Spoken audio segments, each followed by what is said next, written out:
आदरणीय अध्यक्ष महोदय, मैं आपका और सदन के सभी माननीय सदस्यों का हृदय से आभार व्यक्त करता हूं कि हमने इस महत्वपूर्ण अवसर पर एक सामूहिक चर्चा का रास्ता चुना है।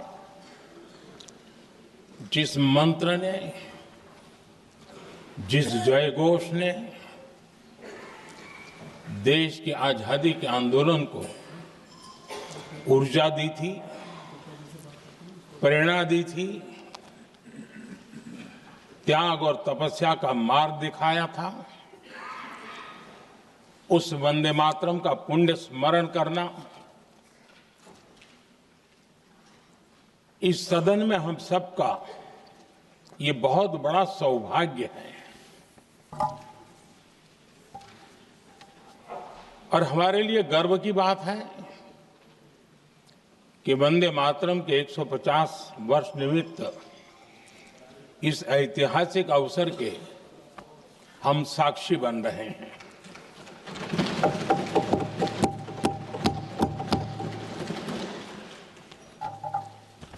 एक ऐसा कालखंड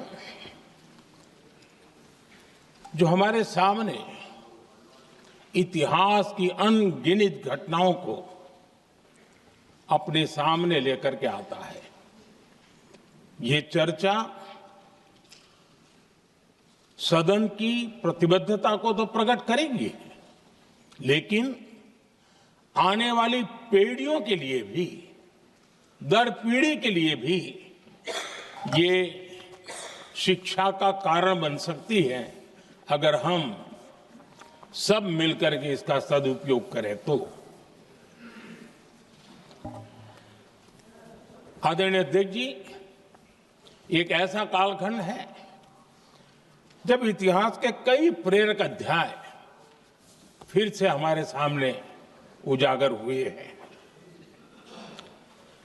अभी अभी हमने हमारे संविधान के 75 वर्ष गौरवपूर्व मनाए हैं। आज देश सरदार वल्लभ भाई पटेल की और भगवान बिरसा मुंडा की 150वीं जयंती भी मना रहा है। और अभी अभी हमने गुरु तेग बहादुर के 350वां बलिदान दिवस भी मनाया। और आज हम वंदे मातरम की 150 वर्ष निमित्त सदन की एक सामूहिक ऊर्जा को, उसकी अनुभूति करने का प्रयास कर रहे हैं। वंदे मातरम 150 वर्ष की यात्रा अनेक पड़ावों से गुजरी है, लेकिन आदरणीय अध्यक्ष जी, वंदे मातरम का जब 50 वर्ष हुए तब देश गुलामी में जीने के लिए मजबूर था। और वंदे मातरम के 100 साल हुए तब देश आपातकाल की जंजीरों में जकड़ा हुआ था।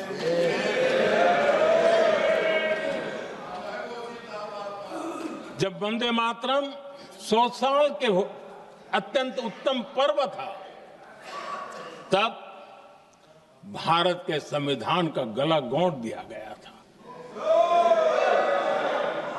जब वंदे मातरम 100 साल का हुआ, तब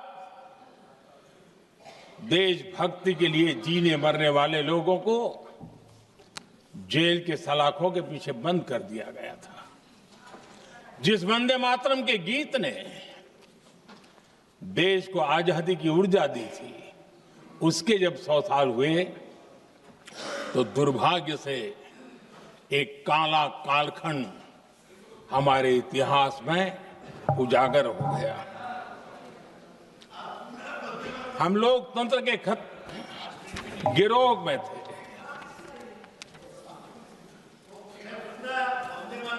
आदरणीय अध्यक्ष जी, 150 वर्ष उस महान अध्याय को,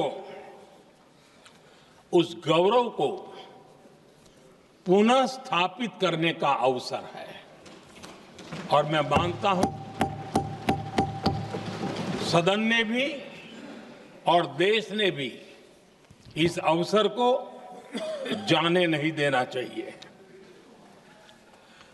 यही वंदे मातरम है जिसने 1947 में देश को आजादी दिलाई।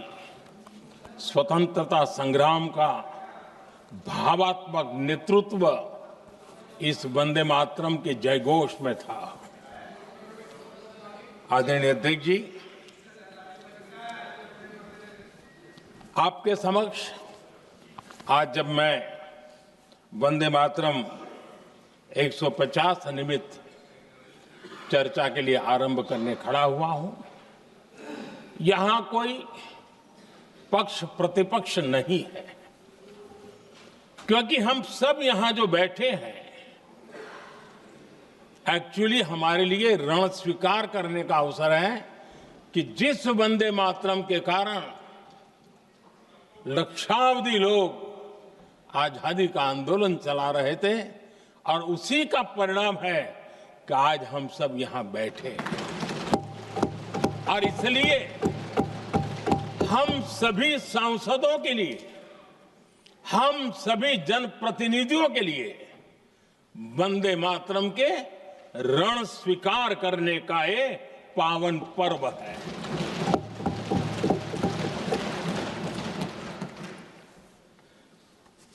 और इससे हम प्रेरणा लेकर के वंदे मातरम की जिस भावना ने देश की आजादी का जंग लड़ा,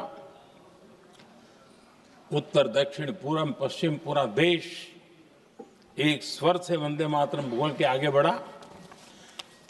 फिर से एक बार अवसर है कि आओ हम सब मिल के चले, देश को साथ लेके चले। आजादी के दीवानों ने जो सपने देखे थे उन सपनों को पूरा करने के लिए वंदे मातरम 150 हम सबकी प्रेरणा बने, हम सबकी ऊर्जा बने और देश आत्मनिर्भर बने। 2047 में विकसित भारत बना करके हम रहे, इस संकल्प को दोहराने के लिए ये वंदे मातरम हमारे लिए एक बहुत बड़ा अवसर है।